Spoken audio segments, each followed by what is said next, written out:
wa aklar riba, makan riba. Hidup adalah tolong menolong. Bahasa kerennya take and give katanya, saling memberi dan saling menerima. Nabi mengajarkan man kuraba kurbatan min kurabid dunya karaballahu lahu kurbatan min kurabi yaumal qiyamah wallahu fi aunil abdi madamal abdu fi auni akhihi. Siapa yang meringankan beban dari beban-beban yang dirita seseorang di dalam kehidupan dunia, Allah akan meringankan bebannya daripada beban-beban yang harus dipikulnya di hari kiamat nanti. Wallahu fi aunil abdi madamal abdu fi auni akhihi. Allah senantiasa akan menolong seorang hamba selama hamba itu masih mau menolong saudaranya. Allah selalu akan menolong seorang hamba selama hamba itu masih mau menolong saudaranya. Apabila kita sudah berpangku tangan terhadap kesulitan orang lain, biasanya pun pada saat kita mendapat kesulitan, kita akan sulit juga memperoleh pertolongan. Nah, riba alias renten, kedoknya adalah menolong orang, tapi sama juga bulu buntutnya dilepas, palanya dicekek. Menolong orang pada akhirnya menjadi beban bagi seseorang, dan memang mencari orang-orang yang berada dalam posisi kesulitan. Biasanya di daerah-daerah di mana musim paceklik jadi lapangan kerja sulit, sedangkan urusan perut tidak bisa ditunda, akhirnya orang terjebak ke dalam rentenir, ke dalam riba, ke dalam renten. Bunga berbunga sehingga satu saat jumlah bunganya bisa lebih besar dari jumlah pinjaman pokoknya. Kemudian kalau juga ternyata tidak bisa dibayar, rumah jadi taruhan. Memang rumah satu-satunya, begitu rumah ditarik mulain camping. Bukankah pada akhirnya akan mewariskan kesengsaraan? Oleh karena itu, kepada kita berusahalah jangan berhubungan dengan rentenir, jangan makan renten dan riba. Kepada mereka yang melaksanakan riba, walaupun mendatangkan keuntungan materi, tapi percayalah harta yang didapat dengan jalan riba tidak akan membawa keberkahan. Manakala tidak membawa keberkahan, dia tidak akan mendatangkan ketenangan di dalam kehidupan kita. Oleh karenanya, memakan harta riba termasuk perbuatan yang merusak sendi-sendi kehidupan sosial, merusak kehidupan orang lain, merusak kehidupan masyarakat, tetangga, pergaulan dan sebagainya. Merusak akidah dan keimanan, merusak amal perbuatan yang sudah kita kerjakan, merusak sendi-sendi kehidupan sosial, pendek kata merusak segala hal di dalam kehidupan kita. Jauhilah olehmu 7 macam perkara yang merusak. Yang pertama, asyirku billah, menyekutukan Allah subhanahu wa ta'ala. Agama dimulai dari keyakinan, maka kehancuran agama selalu dimulai dari kehancuran keyakinan, iman atau akidah yang dimiliki oleh seseorang. Dan untuk menghancurkan nilai-nilai iman yang kita miliki ini, orang rasanya tidak akan menghantam kita dengan peluru kendali. Orang tidak akan mengirimkan nuklir ke sini. Orang tidak juga akan mengirimkan satuan militernya ke sini. Untuk menghancurkan nilai-nilai iman, dibanjiri kita dengan paham-paham yang merusak dan mendangkalkan akidah, baik ia bernama materialisme, baik ia bernama sekularisme, baik ia bernama banjirnya maksiat dan munkarat, baik ia bernama banjirnya peradaban dan kebudayaan yang menghancurkan moral daripada anak-anak kita. Sedikit demi sedikit melenturkan dan melunturkan nilai-nilai keimanan kita untuk kemudian pada waktunya nilai iman itu akan bertukar dan berganti menjadi nilai syirik kepada Allah Subhanahu wa ta'ala. Atau pada sisi lain menjadikan yang selain Allah sebagai tujuan akhir daripada kehidupan kita. Sedangkan kita sama-sama maklum bahwa di dalam pandangan agama Islam, dosa yang tidak berampun, dosa yang terbesar, termasuk dalam kategori bapak moyangnya dosa, tidak lain adalah syirik, yakni menyekutukan Allah Subhanahu wa ta'ala. Pola penghancuran iman ini memang berstrategi. Ditawarkan kita kepada paham materialisme, paham kebendaan, di mana otak menempati urutan sebagai ranking pertama, Tuhan jatuh pada urutan kedua.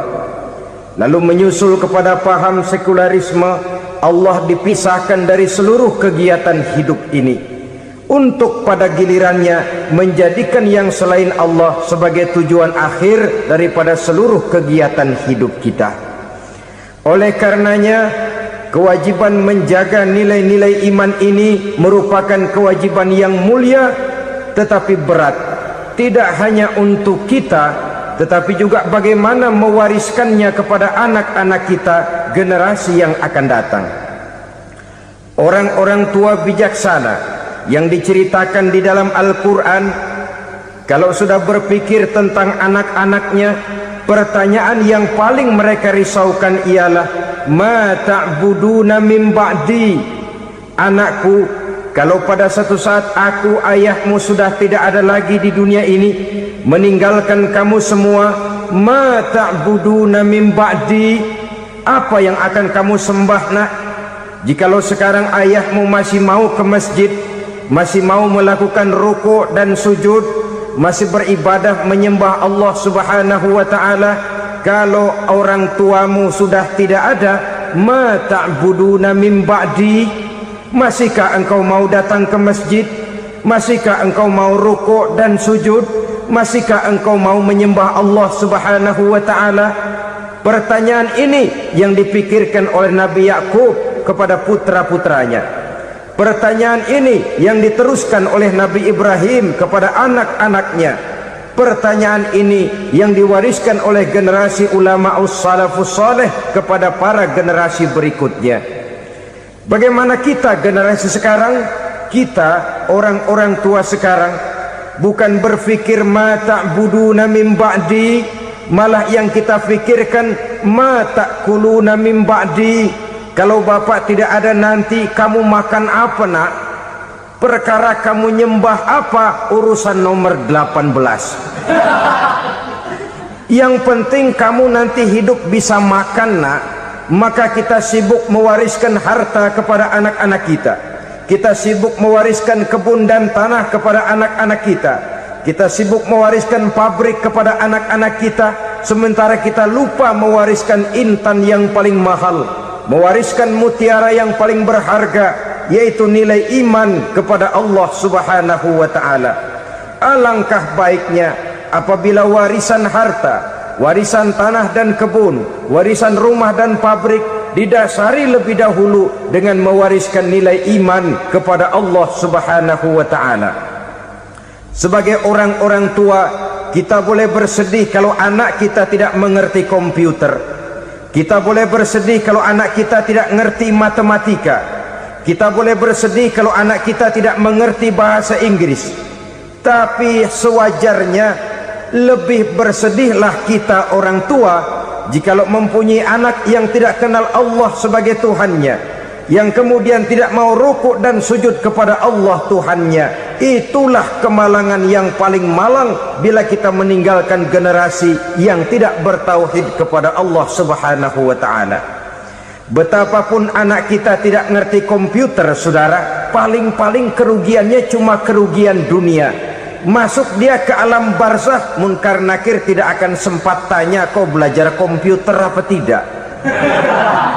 Kumpul dia di padang mahsyar, malaikat juga tidak akan tanya matematikamu nilainya berapa.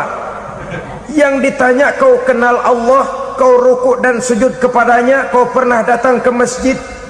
Oleh karena itu sekali lagi, menjaga nilai iman tidak hanya untuk kita, tetapi juga mewariskannya kepada anak-anak kita, generasi yang akan datang. Sungguh kemalangan yang paling besar apabila kita meninggalkan anak-anak kita. Mereka kita tinggalkan lemah ekonominya, itu tidak baik. Mereka kita tinggalkan lemah otaknya, itu pun akan membuat mereka tertinggal oleh yang lain. Tapi yang paling celaka, jikalau kita tinggalkan mereka dalam kondisi lemah imannya, rapuh akidahnya, tidak baik dan tidak betul keyakinan hidupnya. Oleh karena itu Nabi berpesan, jauhilah 7 perkara yang merusak. Yang pertama, syirik kepada Allah subhanahu wa ta'ala, menyekutukan Allah baik dalam ucapan, dalam keyakinan ataupun dalam perbuatan. Ini perkara pertama yang termasuk 7 perusak besar di dalam kehidupan. Kalau sudah jatuh kita ke lembah syirik, bagaimanapun banyak kebaikan yang kita kerjakan, berjiwa sosial, bertangan pemurah, gemar menolong orang lain, kalau memang dasarnya syirik, maka seluruh kebaikan kita akan hancur, tidak akan ada nilainya dalam pandangan Allah subhanahu wa ta'ala. Dalam pandangan manusia mungkin kita dicatat sebagai orang sosial, gemar menolong orang lain, tidak berpangku tangan melihat orang yang mendapat kesulitan.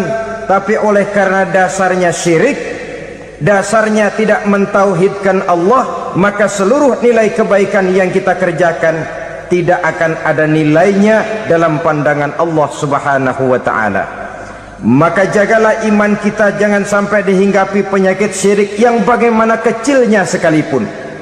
Sekali lagi, baik syirik dalam bentuk ucapan, syirik dalam bentuk keyakinan, sampai kepada syirik dalam bentuk perbuatan, kita berhindar kepada sifat-sifat yang sedemikian itu. Karena apa?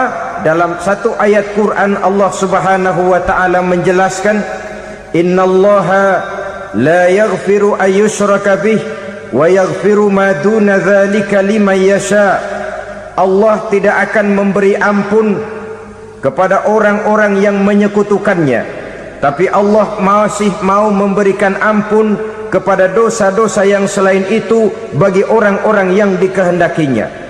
Dosa selain syirik, apabila kita bertaubat, Allah masih mau mengampuni. Tapi kalau sudah jatuh ke tempat syirik, itu sudah dosa yang tidak berampun. Taubatnya tidak lain melepas syirik, kembali kepada tauhid, berkeyakinan bahwa hanya ada Allah subhanahu wa ta'ala, Tuhan satu-satunya, yang lam yalid walam yulad walam yakul lahu kufuwan ahad. Tidak beranak, tidak pula diperanakkan, dan tidak satupun yang dapat menyerupai Tuhan Allah subhanahu wa ta'ala. Saudara-saudara kaum muslimin rahimakumullah, bahwa kita di zaman sekarang memang tidak menyembah berhala, ya. Bahwa kita tidak berterang-terangan mengatakan Tuhan lebih dari satu, memang. Bahwa kita tidak berkeyakinan Tuhan itu punya anak atau diperanakkan, tentu. Tapi dalam perbuatan dan i'tiqad, kita kadang-kadang jatuh tanpa kita sadari ke tempat yang bernama syirik ini.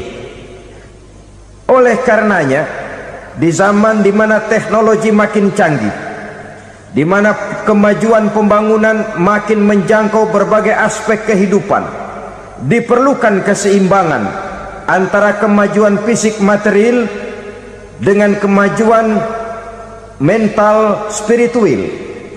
Apabila tidak ada keseimbangan, yang terwujud tentulah kepincangan, yang diawali dengan pincangnya cara kita berpikir, sehingga pada akhirnya akan mengarah kepada pincangnya cara kita berbuat dan bertindak di dalam kehidupan kita.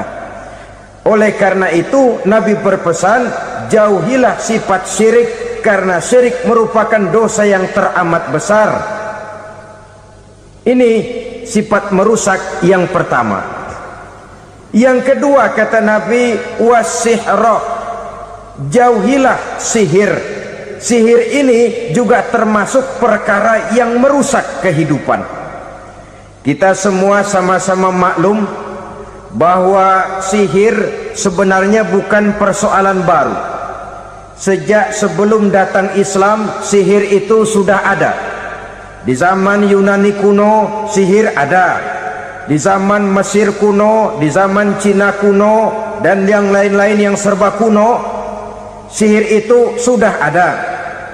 Bahkan para nabi pun, para rasul yang diutus oleh Allah Subhanahu wa ta'ala, senantiasa berhadapan dengan ahli-ahli sihir untuk menguji kebenaran dari misi yang mereka bawa. Sihir adalah perbuatan di luar kebiasaan yang bisa dikerjakan oleh ahlinya dengan bantuan jin atau setan. Hukum mempelajari sihir adalah haram, mengamalkannya lebih haram lagi. Sebab itu saudara-saudara, sihir merupakan perbuatan merusak yang harus kita jauhi. Ciri-ciri daripada perbuatan sihir, pertama, ia mengandung tipuan, bayangan khayal. Di zaman Nabi Musa misalnya, orang melihat tambang-tambang itu seperti ular. Nabi Musa melayangkan tongkatnya menjadi ular-ular besar yang memakan ular-ular kecil ciptaan tukang-tukang sihir Fir'aun tadi.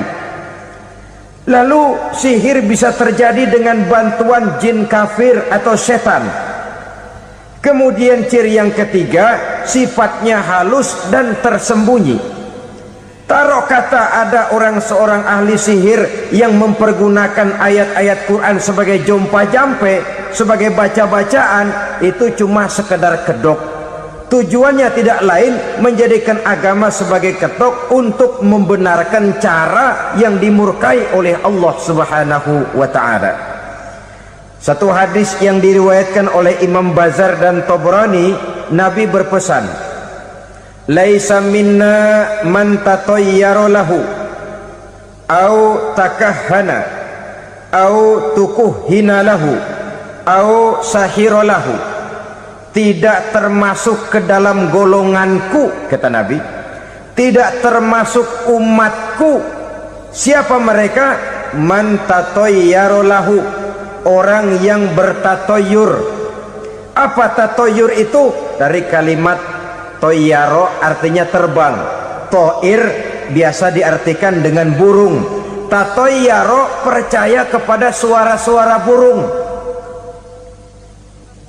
Man tatayyara lahu, mempercayai, meyakini dengan benar-benar kepada suara beburungan. Kan suka ada itu, nah bunyi burung tuh, maling liwat. Maling liwat, burung bunyi, maling liwat. Itu termasuk tatayyara lahu, percaya kepada suara burung. Kan aneh kalau suara orang nggak dipercaya, suara burung malah dipercaya. Ada ustadz ceramah, kiai ngaji, nggak mau didengerin, burung dengerin bener. Nah, suaranya dari sebelah mana? Belah kulon. Nah, itu tandanya ano. Habis dihitung-hitung. Itu termasuk tatayyara lahu. Au takahana, atau bertenung, au tukuhina, atau minta ditenungkan, au sahirolahu, atau melakukan perbuatan sihir atau minta disihirkan. Laisa minna, tidak termasuk ke dalam golonganku, kata Nabi. Sehingga dengan demikian saudara-saudara, menghadapi sihir dengan sihir sekalipun termasuk perbuatan yang tidak diajarkan oleh agama. Kita kan mempelajari sihir untuk jaga diri, tidak apa-apa. Yang dilarang mengamalkannya, dilarang juga mempelajarinya. Sebab orang kalau sudah mengetahui, biasanya lalu terangsang untuk mencoba. Kalau percobaannya berhasil, biasanya terangsang untuk coba lagi dan coba lagi. Pada akhirnya ketagihan, lalu beralih menjadi profesi, apalagi itu nanti bisa mendatangkan hasil uang. Saudara-saudara kaum muslimin rahimakumullah, kita manusia makhluk nyata, kita hidup di alam nyata, terikat oleh sunnatullah, causality. Oleh karenanya bagi kita keyakinan yang penuh, keikhlasan di dalam bertuhankan Allah, penyerahan diri sepenuhnya hanya kepadanya, itu sudah merupakan obat penangkal yang sangat ampuh agar kita tidak terkena penyakit-penyakit yang dibuat oleh setan dan para pembantunya. Sehingga beberapa ayat Quran mengajarkan, misalnya a'udzu bikalimatillahi tammati min syarri ma khalaq, atau bismillazi la yadurru ma'asmihi syai'un fil ardi wala fis sama, dengan menyebut nama Allah yang tidak bisa mendatangkan bahaya sedikit pun, dari baik yang datang dari langit maupun yang datang dari bumi. Jiwa yang kosong dari keyakinan yang penuh kepada Allah, jiwa yang penuh was-was dan ragu-ragu, itu yang mudah terserang oleh penyakit-penyakit yang dikerjakan oleh para tukang-tukang sihir, yaitu oleh setan dan seluruh para pembantunya. Kemudian hadis kedua yang diriwayatkan oleh Imam Ibnu Hibban, Nabi bersabda, la yadkhulul jannata mudminu khamrin wala mu'minu bisihrin wala qati'ur rahmin. Tidak masuk surga, ini Nabi yang bilang, tidak masuk surga. Siapa itu? Pertama, mudminu khamrin, orang yang berkekalan dalam mabuk. Selalu mudminun itu sudah menjadi perbuatan rutinnya, tidak kapok-kapoknya, teler seumur hidup. Mudminu khamrin, tidak masuk surga orang yang selalu bermabuk-mabukan. Yang kedua, wala mu'minu bisihrin, orang mukmin tapi main sihir. Ini juga oleh Nabi diperingatkan, tidak akan masuk surga orang mukmin tapi suka main sihir. Wala qati'ur rahmin, dan tidak juga orang yang memutuskan silaturahmi. Tiga macam manusia yang diperingatkan Nabi tidak akan masuk surga: orang yang selalu mabuk, orang mukmin yang main sihir, dan orang yang memutuskan silaturahmi. Saudara-saudara kaum muslimin rahimakumullah. Lalu orang berkata, kenapa dilarang kita bersihir padahal Rasul sendiri kan punya mukjizat? Nah, kita memang harus membedakan antara mukjizat dengan sihir. Dalam kehidupan agama kita kenal ada yang namanya mukjizat, ada yang namanya karomah atau keramat biasa diucapkan, ada yang namanya maunah, ada yang namanya irhas, ada juga yang namanya sihir. Kesemuanya ini berbeda, saudara-saudara. Yang dinamakan mukjizat itu khusus untuk para rasul saja.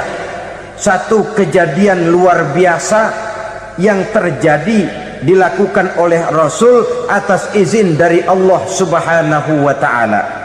Perbedaannya dengan sihir jelas. Sihir dari setan, mukjizat dari Allah. Sihir bisa dipelajari, mukjizat tidak. Sihir umumnya untuk maksud-maksud yang tidak baik, sedangkan mukjizat untuk memperkuat kebenaran yang disampaikan oleh para rasul dan ditentang oleh umatnya.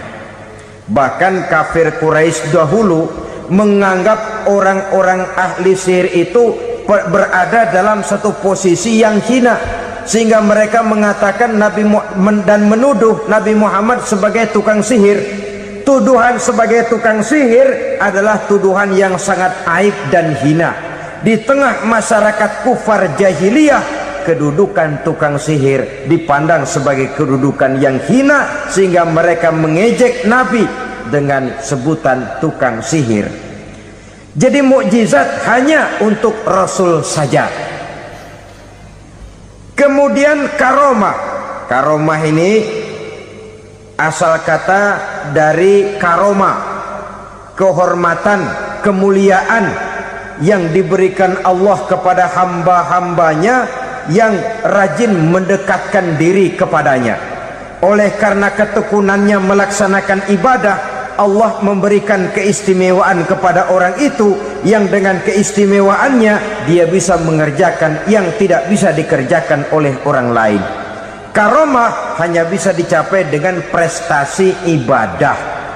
Kalau sihir mau ibadah apa enggak, asal dia belajar, bersatu dan berteman dengan setan, memenuhi persyaratan-persyaratan setan, biasanya lalu bisa. Sedangkan karomah tidak mungkin terwujud tanpa orang mendekatkan diri sedekat-dekatnya kepada Allah Subhanahu wa ta'ala.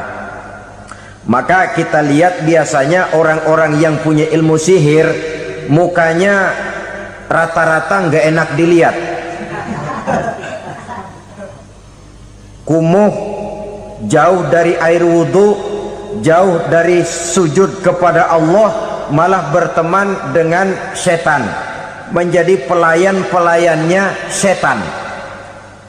Saudara-saudara, adapun maunah, keistimewaan yang diberikan Allah kepada hamba-hambanya yang belum sampai kepada tingkat wali, tapi orang itu lebih banyak kebaikannya daripada kesalahannya. Umpamanya saudara jalan bertiga, di pinggir jalan saudara ada pada posisi di tengah, lalu bertiga ini ketabrak mobil. Menurut perhitungan saudara mati lebih dahulu, tapi terjadi hal yang aneh, dua teman saudara mati, saudara malah cuma luka dan lecet sedikit saja. Apa itu?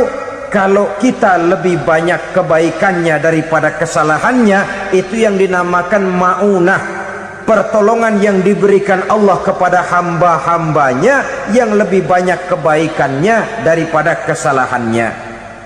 Sedangkan yang dinamakan irhas, kejadian luar biasa pada diri seseorang pada waktu dia masih kecil, yang menunjukkan tanda-tanda keistimewaannya. Itu umumnya pada para nabi pada usia kecilnya sudah ada irhas, tanda-tanda istimewa.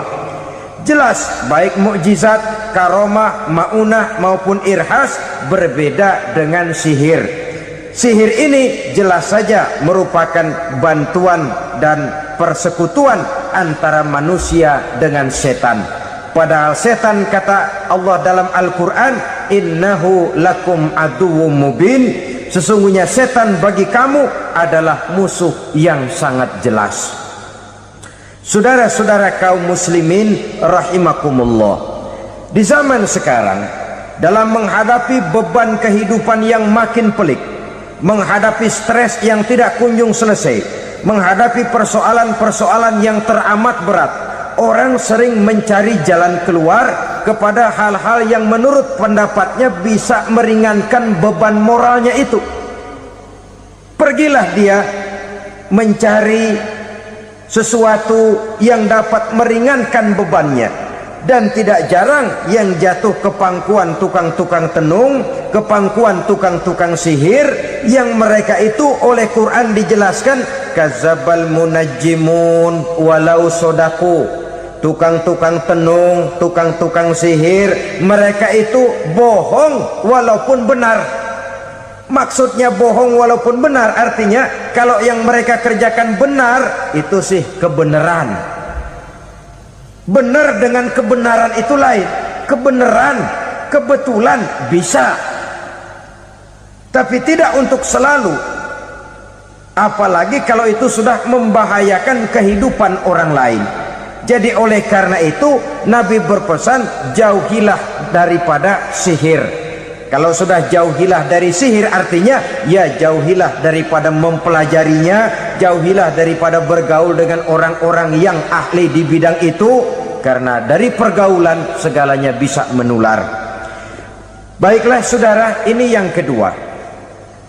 Yang ketiga pesan Nabi, wa qatlan nafsil lati harramallahu illa bil haq, membunuh orang lain dengan cara yang tidak benar.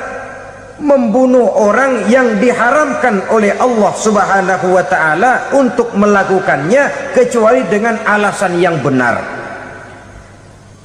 Kita tahu Islam adalah agama damai.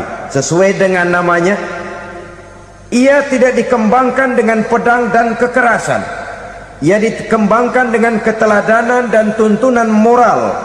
Oleh karena Islam bukan agama kekerasan, Islam pun tidak mementingkan dan mengajarkan kekerasan kecuali dengan alasan yang benar dan bisa dipertanggungjawabkan.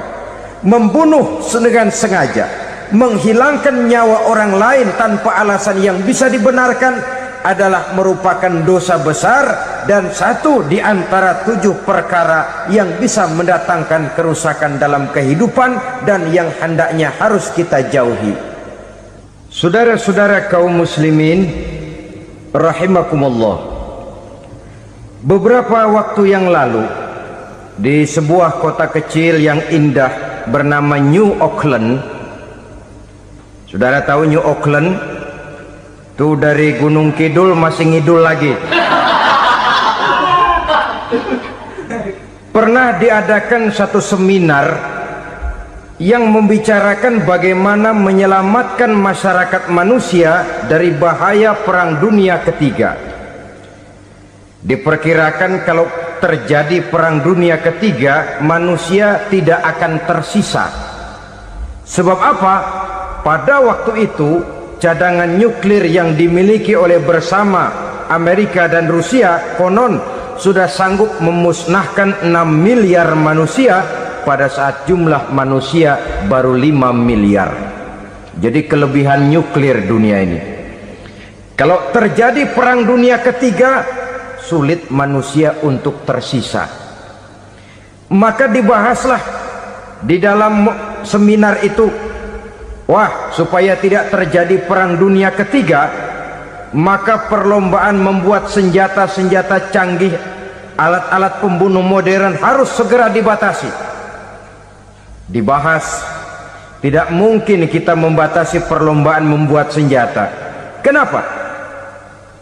Makin maju ilmu dan teknologi, makin canggih senjata yang ditemukan. Atom sudah meningkat menjadi nuklir, nuklir sudah meningkat menjadi neutron, dan kita tahu bom yang bernama neutron ini bom yang cukup membunuh tanpa perlu merusak.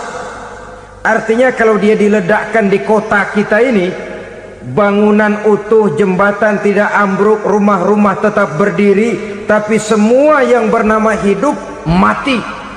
Itu katanya lebih sopan dari bom atom. Sebab kalau si atom ini sudah membunuh, merusak pula. Neutron cukup membunuh saja tanpa perlu merusak. Jadi majunya senjata-senjata teknologi sebagai akibat yang logis dari kemajuan ilmu pengetahuan ini tidak bisa kita batasi. Dan memang sebenarnya yang bahaya bukan senjatanya, tapi manusia yang mengendalikan senjata itu. Mereka kembali kepada prinsip the man behind the gun. Bukan senjatanya yang bahaya, tapi manusia yang mengendalikan senjata itu yang bahaya. Walaupun senjatanya modern, katakanlah model M16 umpamanya, kalau yang mengendalikannya orang beriman, insya Allah aman. Tapi biar megang cuma senapan angin, kalau yang megang orang brutal, ngeri kita deket-deket. Apalagi kalau memang bukan ahlinya menggunakan senjata, bisa ngeker kaki kena jidat.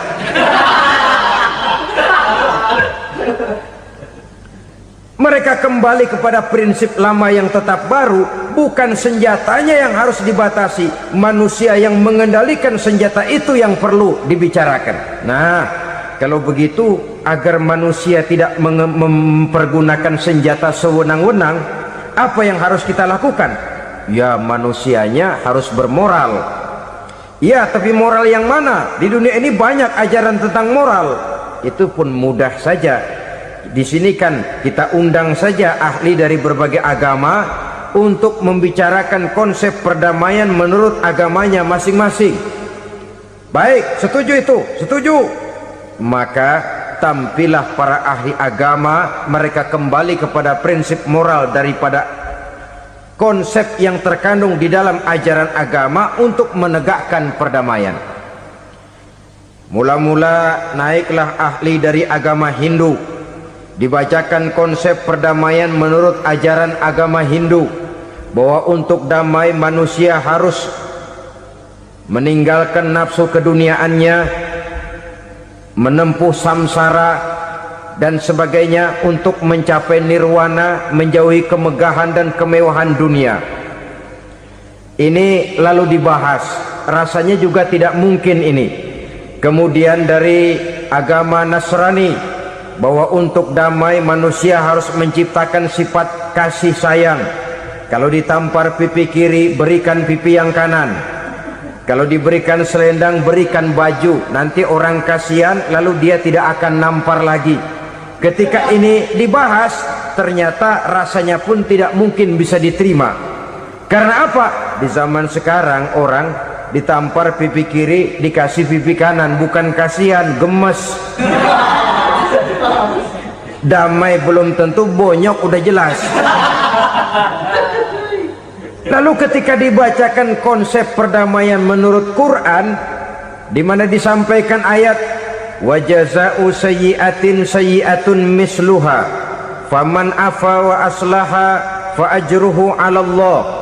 Balasan terhadap satu kejahatan adalah kejahatan yang seimbang, tetapi barang siapa yang memberi maaf dan mencari jalan damai, itulah yang terbaik dan akan mendapat pahala dari Allah Subhanahu wa ta'ala. Kamu tidak salah ditampar pipi kirimu, tampar lagi pipi kirinya sekeras dia menampar pipi kirimu. Nanti orang tidak mau menampar kita karena dia tahu kalau dia tampar kita, dia akan menderita tamparan sekeras dia menampar kita. Akan terjadilah prinsip saling hormat menghormati, tidak saling ganggu, tidak saling usil, tidak saling jahil. Atas dasar ini perdamaian bisa ditegakkan. Mereka bisa menerima konsep ini, tapi kemudian seminar ditutup tanpa satu keputusan resmi. Kenapa? Terus terang mereka kagum dengan konsep Islam, tapi sentimen lama terhadap nilai-nilai Islam telah menutup mata mereka untuk menerima kebenaran dari ajaran Al-Quranul Karim. Saudara-saudara kaum muslimin rahimakumullah, kembali kita kepada persoalan pokok. Roh adalah dari Allah, dia akan kembali kepada Allah, milik mutlak dari Allah. Tidak pantas kita merampasnya dari orang lain. Tidak wajar kita menghilangkannya tanpa alasan yang dibenarkan oleh agama. Di zaman sekarang, akibat persaingan hidup yang makin tajam, lapangan kerja yang makin sulit, tensi ekonomi yang makin tinggi, atau karena nilai moral yang makin rendah, atau juga karena rapuhnya pegangan orang kepada agama, nyawa rasanya sudah sedemikian murahnya. Berbagai kasus membuat berdiri bulu roma kita. Ada mayit, ada manusia dipotong 6, dicincang macam kambing. Ada yang dipotong 5, ada yang dipotong 13, dikardusin, dibuang ke tempat sampah. Inna lillahi wa inna ilaihi raji'un. Gejala apa ini? Kanibalisme. Manusia sudah demikian sadisnya, manusia sudah sedemikian buasnya, sehingga sesama manusia diperlakukan seperti hewan. Padahal hewan sendiri belum pernah macan makan macan, bagaimanapun buasnya macan. Belum pernah serigala memakan serigala, bagaimanapun brutalnya serigala. Tetapi manusia makan manusia di zaman sekarang kadang jadi kenyataan dalam kehidupan kita. Kadang persoalannya remeh saja, soal uang 200 perak, pisau bicara, nyawa melayang. Soal rokok sebatang, celurit bicara, nyawa melayang. Soal-soal yang sama sekali tidak prinsip, begitu mudah kita menghilangkan nyawa orang lain. Padahal Nabi pernah memperingatkan, apabila dua orang muslim sudah berkelahi dan berbunuh-bunuhan, al-qatil wal maqtul finnar, yang membunuh dan yang terbunuh dua-duanya neraka. Sahabat heran, ya Rasul, kalau yang terbunuh, kalau yang membunuh masuk neraka itu sih wajar, tapi yang terbunuh kenapa neraka juga? Beliau menjawab, dua-duanya sudah punya niat untuk saling membunuh. Niatnya itu yang diponten. Yang terbunuh cuman lagi apes aja, keduluan dia. Umpama tidak terbunuh, pasti dia yang akan membunuh. Oleh karenanya al-qatil wal maktul, yang membunuh dan yang dibunuh finnar, dua-duanya masuk ke dalam neraka. Islam menghormati kehidupan, tidak hanya terbatas kepada sesama muslim, orang-orang yang berlainan agama pun yang mau hidup berukun, damai, berdampingan dengan umat Islam, jiwa mereka, darah mereka dilindungi oleh nilai-nilai Islam yang disebut dengan kafir zimmi ini. Mengganggu mereka sama saja dengan mengganggu aku, kata Nabi. Jadi oleh karena itu, sayangilah sesama. Kehidupan adalah anugerah Allah, bukan wewenang kita untuk mencabutnya dari orang lain, bukan wewenang kita untuk merampas dan menghilangkannya dari orang lain. Apa yang tidak enak terjadi pada diri kita, begitu pula lah apabila terjadi pada diri orang lain. Sehingga Nabi mengatakan, la yu'minu ahadukum hatta yuhibba li akhihi ma yuhibbu li nafsihi. Belum dikatakan beriman seseorang kamu apabila dia belum mencintai saudaranya seperti ia mencintai dirinya sendiri. Apa yang enak dirasakan oleh orang lain, enak juga dirasakan oleh dia. Mengukur orang lain dengan diri sendiri. Kalau orang lain tanpa salah saya fitnah, kalau saya tanpa salah difitnah orang, enak apa enggak? Enggak, orang lain juga begitu. Kalau orang lain tanpa salah saya tempeleng kepalanya, enak apa tidak? Tidak. Orang lain juga begitu. Yang tidak enak terjadi pada diri kita, tentu tidak enak juga kalau terjadi pada orang lain. Mengukur orang lain dengan diri sendiri, sehingga tidak timbul sifat egois, tidak menari di atas bangkai orang lain, tidak mendirikan kebahagiaan di atas untayan air mata orang lain.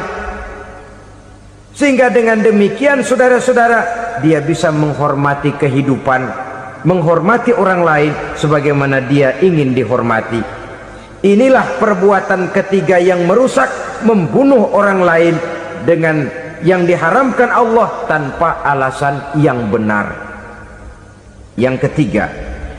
Kemudian yang keempat, perbuatan merusak wa aklar riba, makan riba. Hidup adalah tolong menolong. Bahasa kerennya take and give katanya, saling memberi dan saling menerima.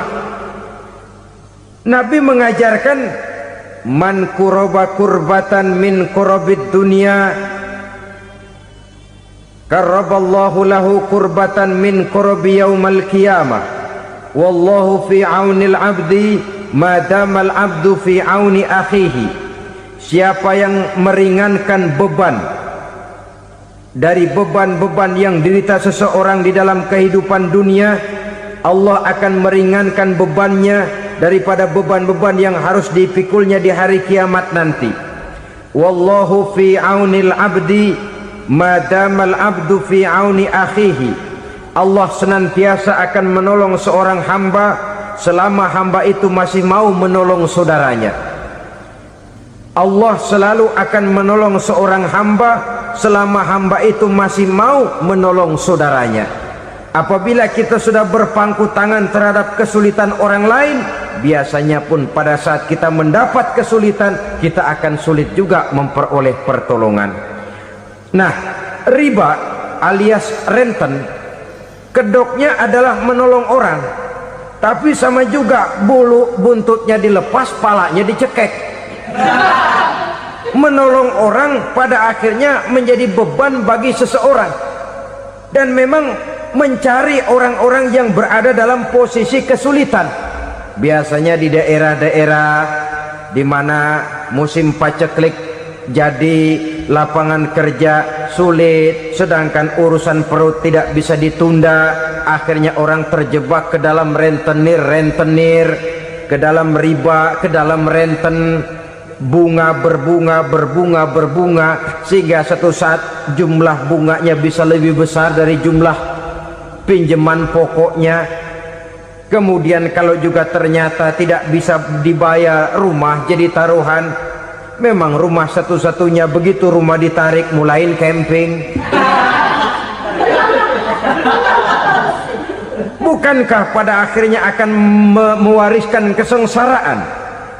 Oleh karena itu, kepada kita berusahalah jangan berhubungan dengan rentenir, jangan makan renten dan riba. Kepada mereka yang melaksanakan riba, walaupun mendatangkan keuntungan materi, tapi percayalah harta yang didapat dengan jalan riba tidak akan membawa keberkahan. Manakala tidak membawa keberkahan, dia tidak akan mendatangkan ketenangan di dalam kehidupan kita. Oleh karenanya, memakan harta riba termasuk perbuatan yang merusak sendi-sendi kehidupan sosial, merusak kehidupan orang lain, merusak kehidupan masyarakat, tetangga, pergaulan dan sebagainya. Yang kelima, wa akla malil yatim, memakan harta anak yatim dengan cara yang zalim. Nih, memang lezat. Anak yatim itu nggak tahu urusan apa-apa. Kita diamanahkan untuk mengurusinya. Kadang-kadang dibentuklah panitia penyantunan yatim piatu. Yatimnya mah tetap kelaparan, panitianya yang pada gendut.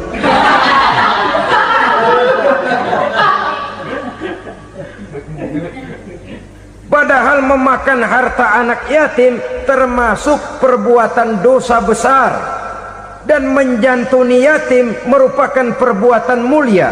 Nabi mengatakan, ana wa kafilul yatim kahataini yaumal qiyamah, aku dan orang-orang yang menyantuni anak yatim seperti dua jari ini pada hari kiamat nanti. Dekat sekali. Jikalau ingin di hari akhir nanti dekat dengan Rasul, bersahabatlah dengan anak-anak yatim. Jadilah pengurus anak-anak yatim. Bangunlah panti-panti asuhan yatim. Pada saat bapak ibunya meninggal, kitalah yang menjadi orang tuanya. Bahkan sedemikian besar perhatian Islam terhadap anak-anak yatim ini, sehingga Quran memberikan peringatan, ara'aital ladzi yukadzibu bid-din fadzalikal ladzi yad'ul yatim wa la yahuddu ala ta'amil miskin. Tahukah kamu siapa orang yang mendustakan agama, beragama tapi dianggap dusta, salatnya dusta, puasanya dusta karena agamanya sudah berdusta. Siapa mereka? Fazalikal ladzi yad'ul yatim, orang yang menyia-nyiakan anak yatim, wala yahuddu ala ta'amil miskin, dan tidak pernah memberi makan kepada orang-orang yang menderita kemiskinan. Menyia-nyiakan, meninggalkan anak yatim termasuk perbuatan yang divonis kita sebagai orang yang mendustakan agama. Saudara-saudara kaum muslimin rahimakumullah, maka sangat dicela mengeksploitir anak-anak yatim, menjadikan mereka sebagai kedok untuk mencari kekayaan pribadi. Tetapi jikalau ikhlas, ganjarannya sangat besar, nilai pahalanya sangat besar. Menyantuni yatim tidak hanya setahun sekali. Kalau Muharram pakai istilah lebaran yatim, dibentuklah panitia, diberilah beras, uang 45.000 rupiah, alhamdulillah. Tapi jangan lupa, si yatim tidak hidup cuma satu hari. Dia tidak hidup cuma di bulan Muharram saja, dia hidup 12 bulan dalam setahun. Sebagaimana anak-anak yang lain, dia juga berhak punya masa depan.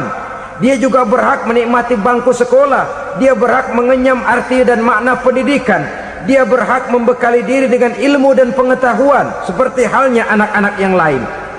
Maka kita yang diberikan keluasan oleh Allah, ingatlah itu, bersahabatlah dengan anak-anak yatim, santuni mereka. Perkara setahun sekali di bulan Muharram, alhamdulillah, itu bagus, bin Thayyib alias baik. Tapi tentu dan tentu sekali lagi, si yatim tidak hanya hidup di bulan Muharram, dia hidup 12 bulan dalam setahun, 24 jam dan di dalam sehari. Oleh karenanya menyia-nyiakan mereka pada saat posisi kita memang mampu akan memojokkan kita dalam satu posisi di mana kita dianggap sebagai orang yang mendustakan agama, memakan harta anak yatim dengan cara yang zolim. Bapaknya udah meninggal, kebunnya lebar, anaknya dikelecehin. Nah, dah kamu nggak usah pusing, nanti saya yang ngurus. Akhirnya bukan ngurus, nguras. Si yatim mungkin tidak tahu bahwa dia disia-siakan, haknya diambil, miliknya dizolimi.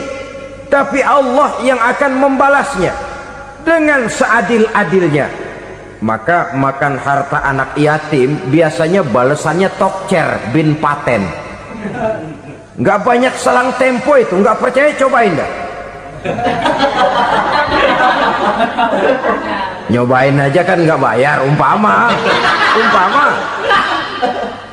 memakan harta anak yatim dengan cara yang zolim, ganjarannya biasanya kontan. Kenapa? Ratapan si miskin, untayan air matanya, jeritan kepedihan hatinya, membuka pintu langit, permohonannya diijabah, getaran hatinya didengarkan oleh Allah, maka balasannya biasanya kontan, spontan, tidak menunggu waktu terlalu lama. Itu di dunia, belum lagi di akhirat nanti. Bukankah dalam riwayat Mi'raj diceritakan Nabi melihat di neraka itu orang perutnya sebesar rumah?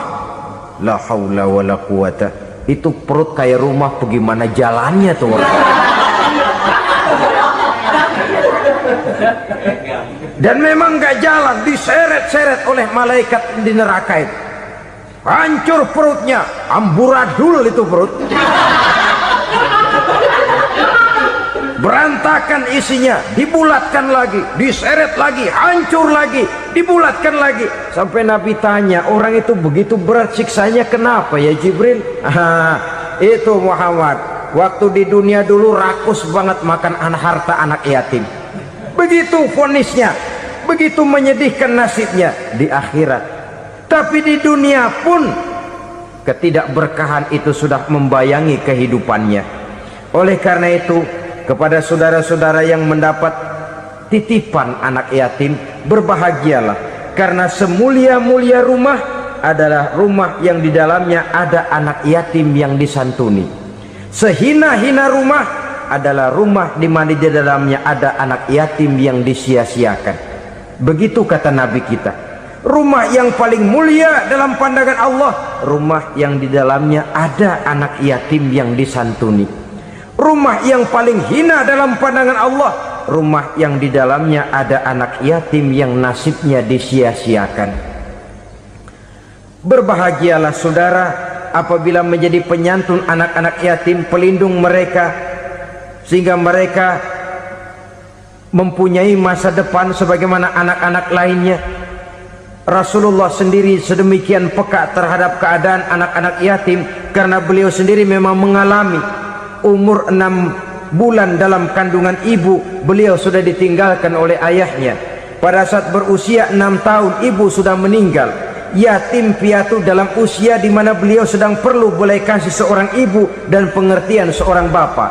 Kepekaan itu lalu timbul, bahkan kemudian sampai kepada beliau berkata, aku dan orang yang menyantuni anak yatim seperti jari tengah dan jari telunjuk di hari akhirat nanti. Sedemikian dekatnya.